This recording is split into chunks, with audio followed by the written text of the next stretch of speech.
आईला बायको म्हणली 2-2.5 किलो मटण घेऊन या मेवणे जेवायला यायच्यात भाऊबीज घालायची. आता 2-3 हजाराला बांबू आहे.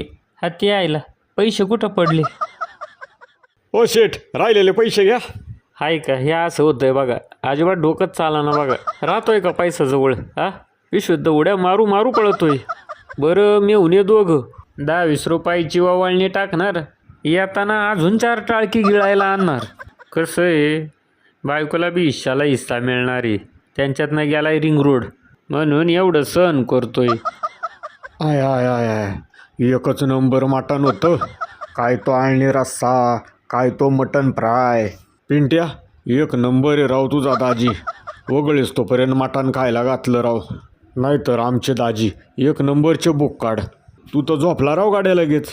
बरं झोप. रात्रीचं जेवण इथंच करून मगच निघू.